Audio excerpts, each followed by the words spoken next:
G'day, this is Game Chambers. I'm Chris, and we're back once again with Age of Sigmar Stormground. Now, this is officially episode number 18, I think. Episodes 16 and 17 are lost to time. They were not recorded, but they were played. So what happened there, we defeated the Lady of Ashes, we worked our way through the realm of Shaman until we ran into an endless spell. It was, I believe, a burning head, and if you've been watching the series, you'll see that I like to have a nice tightly packed shield wall formation. Basically, the burning head flew into the middle of my shield wall formation and one-shot everything, and ended our run. So I've decided to do something a little bit different today. I've played back to approximately the same point in the realm of Shaman where we were before, and I've pre-recorded it. So now I'm going to run through it again at 2 times speed, rather than make you watch through multiple episodes to get back to where we were, because this game has a little bit of an issue where it can be very slow, and with the roguelike aspect of it, having to repeat everything can be very slow, tedious, and painful. And I don't know how much you want to watch me go through the Thanatos' Mance multiple times. So let's get straight into it. So you'll see, even at 2 times speed, it's not even that bad. So I'm having a look. I've actually picked up a Knight Incantor here in my last run through, and he ended up being really good. So I've been wanting the Wizard for a while. So I've picked him up now. Gives me that AoE buff to the entire faction, and also it gives me a bit more utility. So he can heal, he can knock back, he can dispel magic. So he comes in very handy, as you'll see a lot of times throughout this run. So in these early parts of the run, basically, Freya is unstoppable. She can solo the entire fight, and at some points it becomes difficult to actually get the war chests and the lore caches, just because the enemy throws themselves at Freya and dies before I can get to those pickups. So here I am pushing straight for that war chest because I want to make sure I pick that up without the mission ending. So everything, like I was saying, they just throw themselves at Freya and die, and I just keep advancing forward to try and get those items. And right there, the enemy wiped themselves out on Freya before I could even pick up the war chest. So I'm going to just pause it and go back there a little bit. So this is actually something I wanted to mention. So I pick up a new shield. I haven't seen the resilient shield before, and I should know better, because you can see it's got the 2 icons down the bottom for shield wall and for fortify. Now, I've been burnt before. There's another shield that keeps coming up with 1 armor, 1 health that says it's got shield wall and fortify at the reward stage. When you get to the equip stage, it doesn't have it. This resilient shield, I thought, well, I'll give it another chance. Having those 2 abilities is what I really like to have on my heroes. And right there, you can see it's only got shield wall. So disappointing. Just another one of the little frustrating things about the game, but we crack on. I probably could have grabbed the castigators to give me a bit of range support there, but I wanted to see if I could get that shield. Now, see, this mission's another one where Freya can basically run through it all by herself. I'm just pushing straight on to try and get to this common war chest without losing it. So I'm going to move in between, so next turn I can step up on top of the platform, and you see they all just throw themselves onto me. Even in 2 times speed, you'll see that it's still a little bit slow. It feels a lot better. If there was an option in the game to run at this speed, I think it would be a lot more playable. As it is, running through this game once is great. The speed doesn't really get to you the first time you're going through it. Once you get to the fact that you have to rerun missions over and over, it becomes quite painful. You see, we don't pick up anything too exciting here. And this time I'm having a look at this ability. I really wanted the castigators, but that hatred ability, +1 damage per enemy kill, the way Freya's going at the moment, she can clear chaff like nobody's business, and with that, she'll be able to buff her power up so high that any bosses or any tough encounters she should be able to deal with. So I make sure I grab that and put on her, and it ends up being a fantastic choice. Not much to say about this mission. We just power through a few of these. So moving Freya up to grab the power. I do still want to get that war chest. I can't remember if I actually get it this time or not, but with that power we do manage to get out our liberators. And all the range damage is not really much of a concern. So I also picked up another ability on the liberators where they gain +1 health each time a liberator is summoned, and you'll see I've got 3 summons of them as well. So the final liberator buffs each liberator buffs the preceding liberator by quite a bit, and it becomes quite effective. So I actually do manage to get everything this stage. So you can see I didn't even have to think much with these earlier scenarios, just pushing my way through. Decided to use the ability there just because I had heaps of Aether, and I knew I couldn't one-shot them anyway. I'm just preparing for the second wave and the Night of Shrouds. But here they all come spawning. This is one thing I quite often try and do is just step on the spawn points. It just saves you having to kill the additional units that arrive. It does mean chasing them around sometimes, but usually it's still easier than having to worry about killing them. And I think you'll see here Freya's damage. Okay, I end up using her last anyway, but you see she's got all the 4 buffs above her head. She's on +4 damage from that hatred ability. So I think that makes her doing 8 or 9 damage total. Here's another pretty good ability that I pick up. I don't have any prosecutors left, but the ability to heal and dispel negative status effects from allies seems to be a really good thing. So I pick up Rallying Flight, and I do end up picking up some prosecutors later in the run. Here's some more lore. Another Incantor. Now this one here, again, a shield has popped up that has got Shield Wall and Fortify. I'm a little bit trepidatious about picking it, but it is a blue shield, and it does have a slightly different Fortify, because this Fortify can be used while on the move. So I take the risk and purchase this shield. And thankfully, this one actually gives me the abilities that it says it does. So that goes on the Liberators, I believe, and it just enhances their survivability. So I don't know if they've got it at this point. So they can now move and buff their heal, now buff their health and damage. Now I just don't recall if they have the Shield Wall heal ability. So I think they do. So I picked up another ability in the previous run, and it allows them to Shield Wall and regenerate more health as they're in Shield Wall. You'll see I actually figured out the tribute as well at long last. So there's probably plenty of people telling going off their head, just use it to level up your units. But I was a bit slow, didn't figure it out, didn't feel the need to have to level my units, so I didn't go looking for a way to do it, except through combat. But you can use tribute to level up the units, so it comes in really handy, gets the Knight Incantor a little bit stronger and a little less squishy. As you can see, he's only got 4 health and 1 armor base. Now I'm just trying to drag these units in, kill them all off, get Freya the hatred buff running.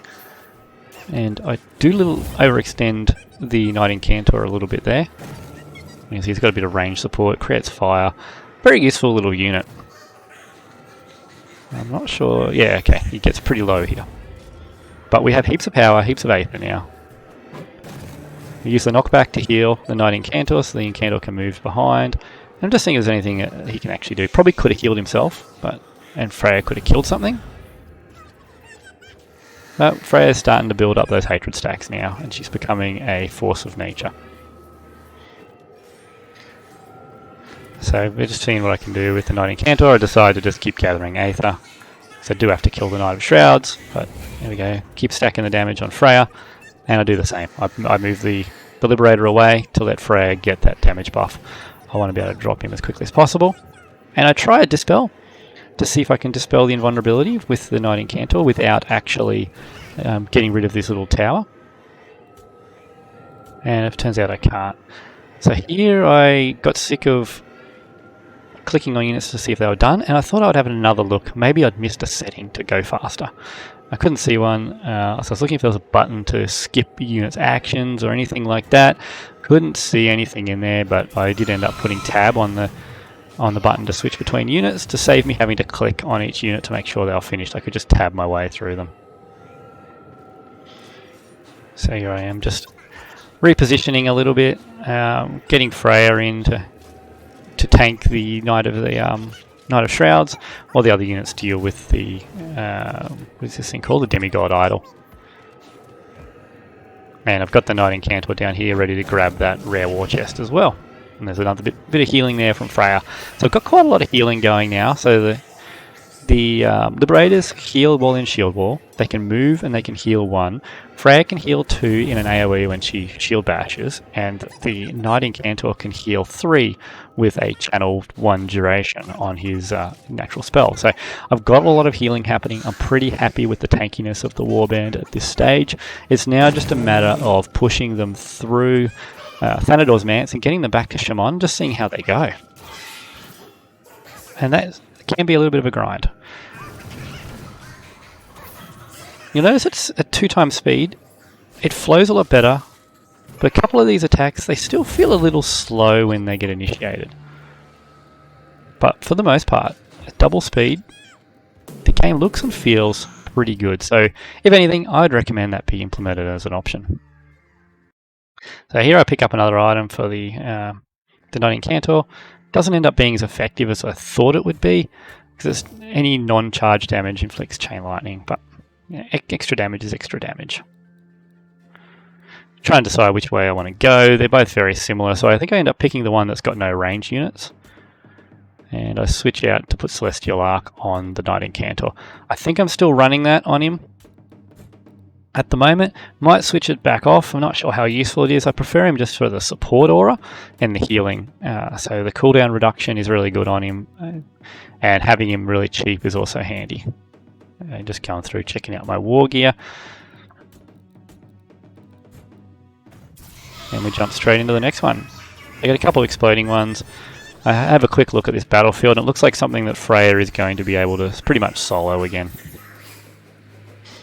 So once again, my primary objective is to try and pick up lore caches and war chests.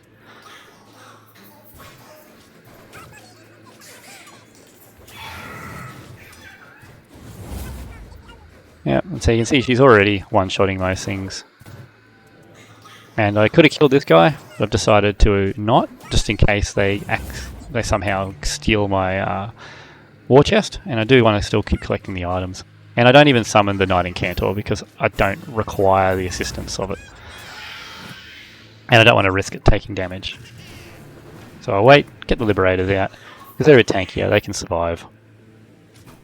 And even there, so you saw how long it took before that action was resolved. So the AI was thinking, I suppose, what to do.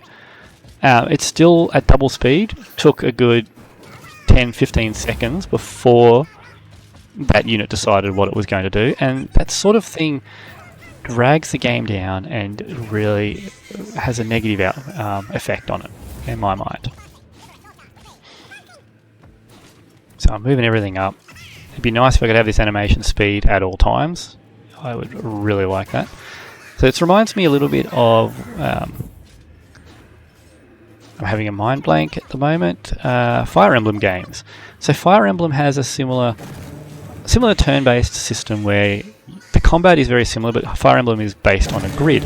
Has less abilities than this, and is more story-based with the characters. Although this evidently could be, but for whatever reason the reset seems to have stopped it being that way. But Fire Emblem, you've got to watch these slow animations. Units move around the battlefield very slowly. You have to watch them attack each other in a separate animated screen, which is really cool the first couple of times. But once you've seen that animation, you've seen it, and you don't have to watch it again.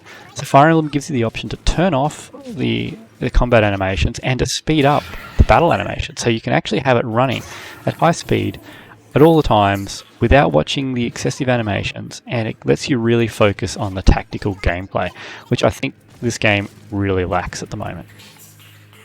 So here you can see I've just had total disregard for any sort of tactics. I'm just chasing these Nighthaunt around the map just because I know that this is not exactly a challenging environment. So usually I'd try and keep the Liberators close together to keep that shield wall and that heal buff running, but I'm just running around trying to finish this mission as quickly as possible because I just want to get back to Shaman. And I see I forget to move the Liberator, the Knight Incantor up to boost their damage, but at least he can still come up and finish it himself. Okay, so I got a really nice great bow here, a nice AoE blast. So I don't have any casticators to use it with yet. And I also get a really nice great hammer. So I was using the Retributors last run through. I was really enjoying them. And I had double Retributors, but they didn't manage to carry me through. I think I ended up with too much melee on the field. And I think that was my downfall when I came up against the Endless Spell that you guys didn't get to see. And this time I don't know if I'm going to go as heavy into the melee as I did last time. I'm going to try and bring a little bit of range support if I can, but I don't know if I end up getting any. I can't remember. I think I get a Prosecutor and a Vindicator. So I get 2 assault units, but they're still melee. But this mission here actually catches me off guard. So I've just still been powering through with complete disregard for any tactics or any thought for my own protection. I'm just trying to make sure I get all the chests and push on through. Which is probably a mistake when I think back on this mission.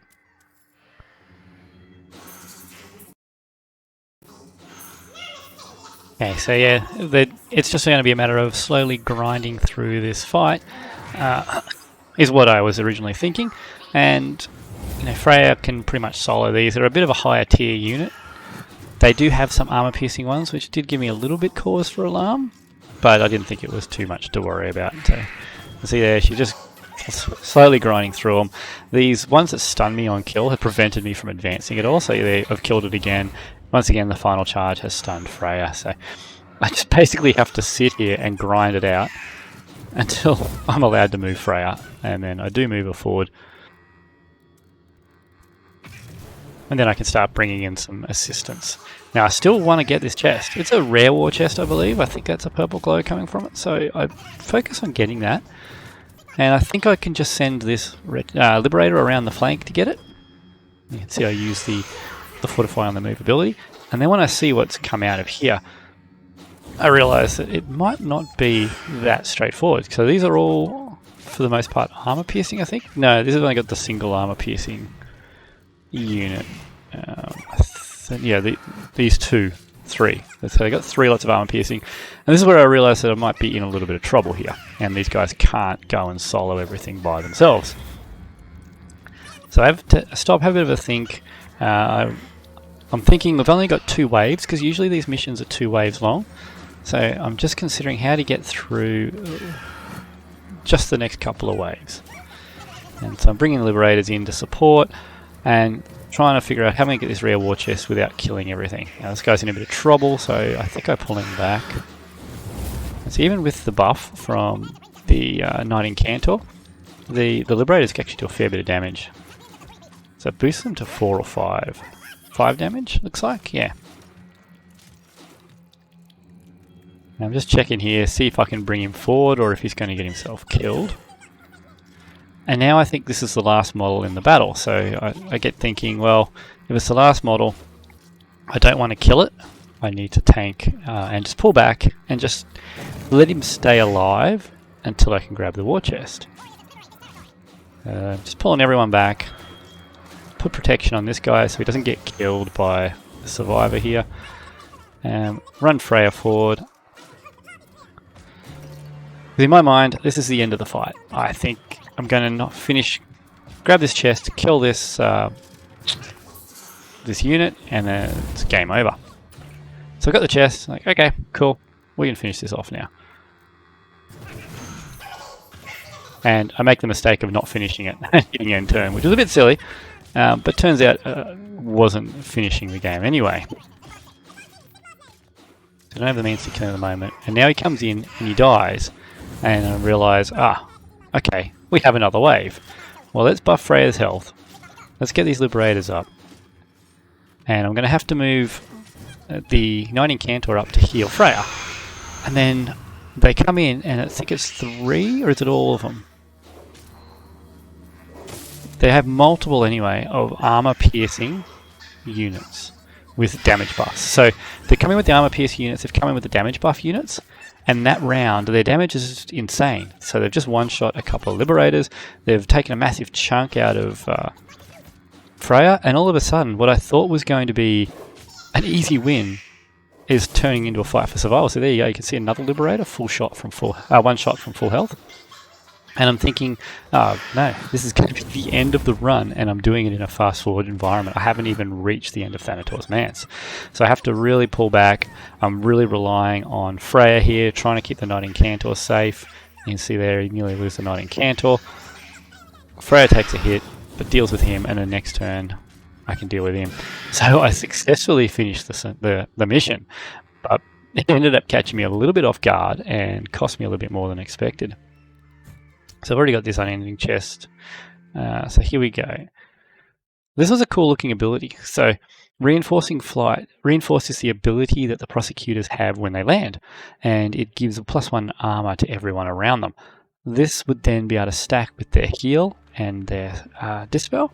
So I figure this is going to be a good one to grab, but I don't grab it because I don't have any prosecutors. Now, instead I grab the Paladors, which probably should have grabbed the other reinforcing flight, but hopefully I pick it up again later because that's a really good ability. I thought I'd picked it up. And here we go, just going through.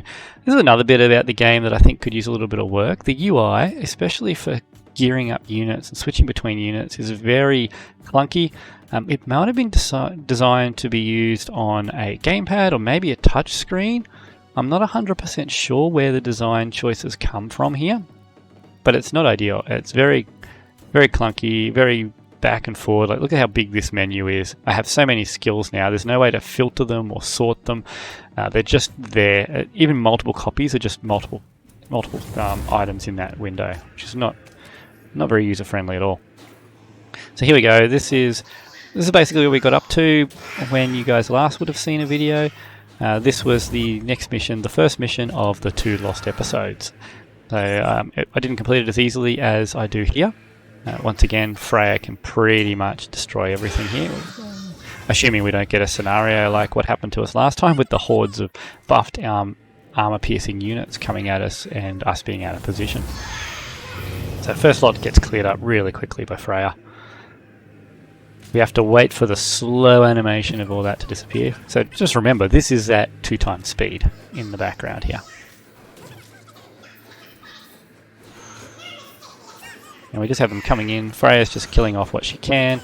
Again, with all the buffs that she's got on her, she is one-shotting everything that the enemy has. And I'm quite happy to let her keep killing everything, because every kill increases her damage, and it's just going to make the Lady of Ash easier to kill. And I'm just trying to keep the Alkathor within 2 hexes of my other units, so you can provide the supporting buff.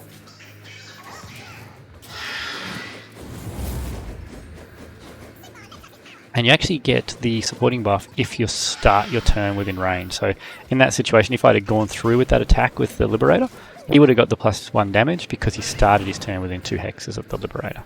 Not sure if that's how it's intended to work, but that's how it appears to work at the moment. You can see there he had the damage buff because he came from this hex here, which was 2 hexes from the Liberator. So moving everyone up, because I know when the Lady of Ash activates, she comes down to this hex in the middle. And then we're just moving to surround her.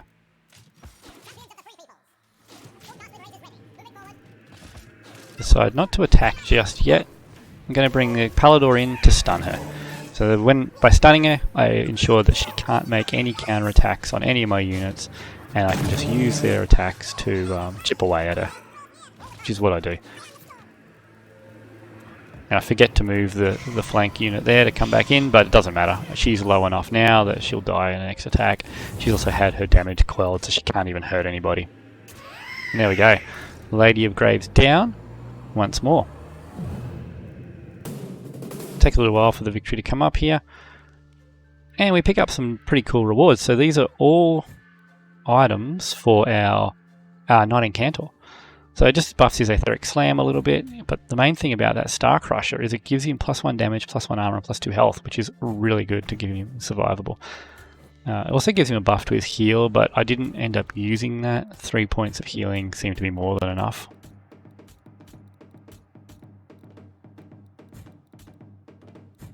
And there we go. So we go straight into the Realm of Shaman. Again, I'm just going to use Freya to push through and tank and deal with whatever she can by herself, and just focus on getting these chests. You see I forget to push end turn. Now here you'll see I'll actually try and move Freya up the top and accidentally click end turn because the hex I'm trying to move into is underneath the end turn button. That happens a couple of times. It's happened on other runs.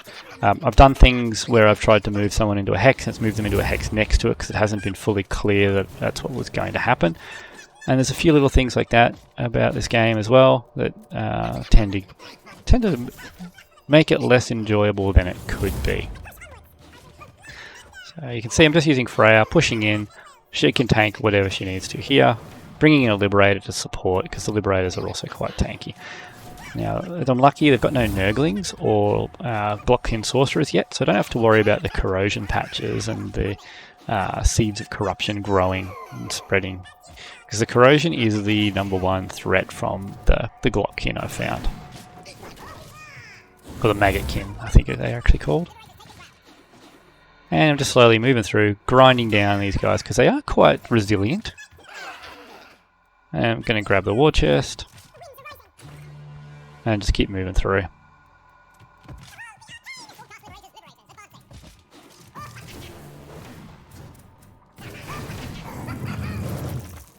Okay, so they do bring in some Nurglings this time, so I do want to try and prioritize their death, so I'm trying to see who I can use to kill them straight away.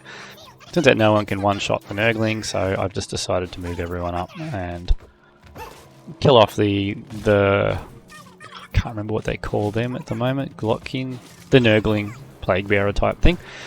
And then I use this guy because he gets double charge when he's summoned. So he does damage when he's summoned, and then he can attack twice. So he's the perfect unit to deal with something like the Nurglings. There we go, I just keep Freya's health topped off while I can. Move him in there to stun. Probably a bit of a premature stun because no one else can actually hit him this turn. And then because I've stunned him, I can't actually challenge him. So challenge, you have to be able to be attacked, or you can't do it. And so I don't realise that at first, and I'm trying to figure out why can't I challenge this guy? And then I realise I've stunned him. That's why I can't challenge him. So I just have to move up. Shouldn't have used the stun there. Freya could have killed him probably with the challenge. And then she just turns around and does it this turn.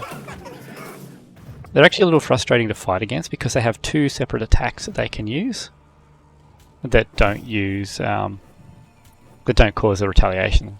So they've got a pull, and then they've got another one that seems to just do 1 damage. Just playing with. I don't know if I change anything here. I'm just checking on the gear. Once again, bringing Freya in the most beneficial position to grab the chest and the gear. It's going to be a little bit more annoying this stage because we have Nurglings, and you can see straight away they start creating patches of corruption on the field.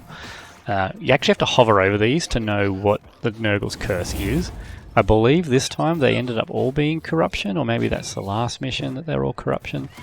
But they can either be corruption, decay, or endless... I can't remember the name of it. But basically they remove your armor, or they spread more corruption when you die, or I think it's damage over time is the final one. Can't remember why that turn took me a while to complete.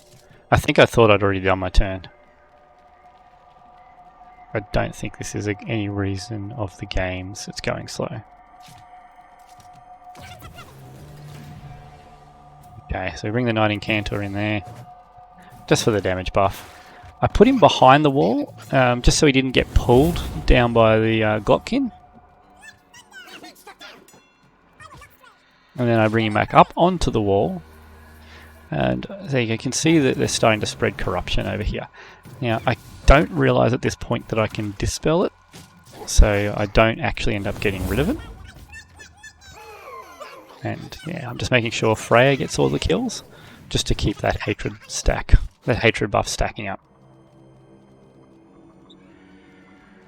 And again, I think I've just forgotten to click end turn.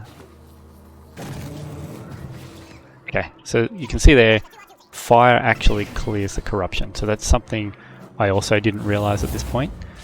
So my mage, or my wizard, is a lot more useful at clearing corruption than I realised at this point in time. So hopefully going forward into the realm of Shaman against these Nurgle opponents, I will remember that I can dispel and remove that corruption, because it does cost me a lot in a lot of these battles. Okay, so I'm just shuffling around because I'm trying to play around this corrosion. I don't, because I know there's another wave, potentially 2 coming, and I don't want to be taking all the damage. So you see that double attack on summon for this guy is actually quite powerful. I'm quite happy with him. This little choke point, I've got fire, I've got corrosion, it's a real mess, and I'm trying to get everyone to shuffle through it. But we have so many liberators, it's a little bit of a pain. Okay, so yeah, we're going to stun him so we can come in and finish him off.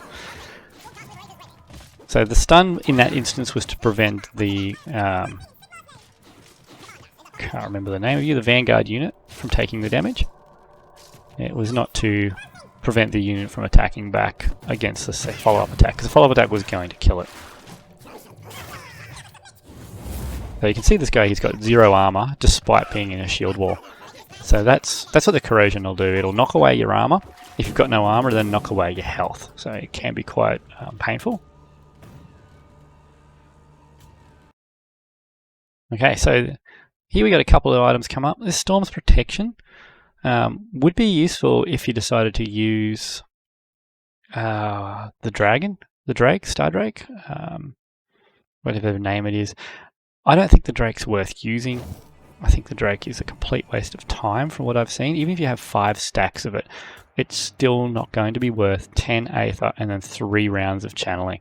There's a lot, as you can see, Freya pretty much can solo a lot of these missions. If she is offline for 3 rounds, that's a lot of work she can get done. She can win a battle in 3 rounds. So yeah, I think here I'm looking for that ability to use the Reinforce on flight, because I thought I had it and I couldn't find it, and it's because I actually picked the assault unit instead. So I would really like that Reinforce on flight, because I think I end up getting an ability later on that makes the Reinforce permanent, so that you'd be able to stack the armor buffs quite nicely. So that's something I want to work towards going forward. And that is one strength of this game. There's a lot of really cool things you can do with your builds, and that's the only thing keeping me playing. Like, the bits that are frustrating are quite frustrating. Like, the speed of the game is frustrating. The bugs that I keep stumbling upon are very frustrating. The fact that I'm not getting any cool story, or I haven't got any of the other heroes, is also frustrating. But I do like the tactical side of it. I like the fact that there are options that I can come up with. There's some cool combos that are in the game. You have to think about what you're doing. It's not a bit of a no-brainer. And I'm really keen to have a go at multiplayer and see how the multiplayer is. Now, I did have one game as a level 1 Freya against someone that also I think was brand new. The scenario we were doing, I don't know if it's the only scenario in the game, but it's basically you've got one of the 20 health prisms each, and you've got to destroy that. And we basically we worked our way through his army with our Freya and Liberators defensively, whereas he sent his Knight of the Shroud straight for our base, and he stood in all of the damage. So there was the damage hexes on the map, and he stood in that while we bombed him, and our base was doing damage to him as well. So he just won because he got his Lord killed. And I think that was an inexperience on his part, but I'm going to give multiplayer a bit more of a go, because it looks like you can actually unlock pretty much all the stuff that we're earning in single player in multiplayer, so you do have to do it separately, which could be fairly cool. It might be pretty engaging. I'm going to give it a bit of a go at some point, and I will put those videos up on the channel. So you can see here, I'm just slowly pushing through this. All this corruption is really frustrating me, but I'm not aware of how to deal with it at the moment. I do my best here to step on as many of these summoning spots as I can, because that's the quickest way to win the match, is just to kill the enemy without having to fight it. So I've managed to step on all but one here, which is really good. And so I've only got one Glockkin to kill this time. I can move in and stun him. Everyone else can then just go and step onto summoning spots so that nothing gets summoned, and we can just move in and kill this guy and finish the mission.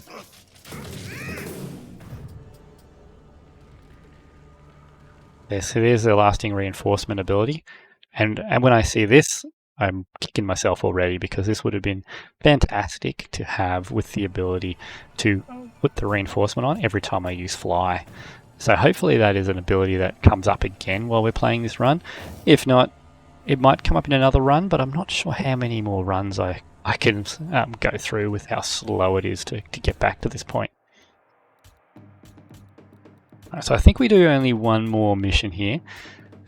This one is actually fairly interesting. A couple of interesting things happen here.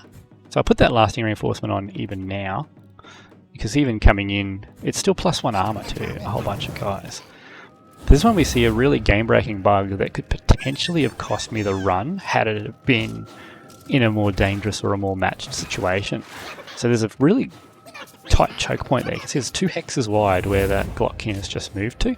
And I'm looking at ways that I can take advantage of it. So I don't have the Aether to knock him off at the moment. So I'm trying to position myself so that I can use my knockback if they come around. But they never actually do. So he decides just to come at me head on. And which is fine because I can just keep fighting him from this position. And I don't want to move into his hex. So I challenge him so I can stay where I am because I like my position. I like where I am. And then I see that they don't come through. So I was hoping that they would come through and surround me. And I don't know if that's because the AI realized I would knock them off the edge or it just wants to play defensive. So I move in here thinking about my options and I decide I'm going to let them attack me because I don't want to come into this hex. I want to stay where I am. Because I was a bit worried if I moved into that hex that those Nurglings are in that I could get pulled or knocked into the top. But they don't attack me, so I decide I have to go in there anyway. And now you'll see what happened there. I killed the Nurglings. But they respawned, and they respawned in Freya's hex. Now that has now taken Freya completely out of my control because it's counted as the Nurgling hex. But it's also meant I can't attack that hex because it also still counts as Freya's hex. So I'm in a weird position where I can't move or use Freya, and I can't kill the Nurglings underneath Freya. And I also can't really push on through because we're in a bit of a choke point. So this is... So it's a really frustrating bug that if this was in a more dire mission, like if this was a higher stakes mission, it could have cost me my run if Freya couldn't move or be saved because they can still attack her. And you see here I'm trying to figure out what's going on. Why can't I move Freya? Why is she stuck? And it's because the Nurgling's underneath her. At first I thought maybe that's a feature, maybe Nurglings can share a hex, but I'm fairly confident now that that was actually a bug. Yeah, I'm trying to see how I can do this, and I end up just staying put where I am to try and deal with what I've got here. But I soon realise that it's not really working. I'm ever focused on the chest, so I make sure I get the chest, and then I use him to try and clear the way. So the first one just clears away his deflect, and the next one is going to kill him. And now I'm trying to move on in and trying to stop as many summons as I can. But I'm still trying to get onto Freya. Still can't do anything with Freya. So keeping him in range for a buffer as many as I can. Now basically we have to try and finish this mission without Freya on top of corrosion in a really disadvantageous position, I would say. And because they own this hex, from this hex they're doing damage around it. And I was a little bit concerned, and I didn't... Yeah, see there, I have a look. The only thing I'm going to dispel is Freya, and this is where I figure out that I can dispel the corruption. So I get rid of the corrosion from under these guys. That makes me feel a little bit better. Bring in some more liberators, also without corruption, and now I have a wall of liberators. And thankfully here, the Nurglings want to heal, so they move out onto the corruption, and that frees up Freya. So... So it was an extremely frustrating experience that we now have to deal with and try and get everyone into a better position. But now it's just a matter of cleaning it all up. So, see these guys at level 3 are quite tanky. And dealing with that deflect is quite annoying as well. But it's just now a matter of grinding our way through it all. And we pull these guys out just so we don't have to use a miracle on them. I think we have heaps of miracles at the moment, so we're in a really good situation, miracle-wise. There's that pull that they use, there's that other ability that they use. So they've got so many different abilities to not trigger the counterattacks. So I do have to attack them and go through that deflect. See, this one I thought I went through his deflect already, which I did, but it's still displaying him as having it. So just another bug. Luckily this one was only a UI bug, but still extremely frustrating, the amount of bugs that you seem to find here. Now I have a bit of a thought which one I'm going to take. Force multiplier is fantastic. This has seen me do so well with multiple units, so the 3 liberators is really good. They buff each other. I think that is... Yep, that is the end of... There we go. that is where we get up to. This is 5 missions in. I think this is about where I was up to before I lost the last run back in episode 14, I think I want to say. And it is also approximately where I got up to in episode 17 that you didn't get to see. So if you've watched with me this far, let me know what you thought of the fast-forwarded commentated style. I will go back to doing the standard talking as I play, so more of the Let's Play style with the next video. And I will keep going with this run up until the point where I have to start again.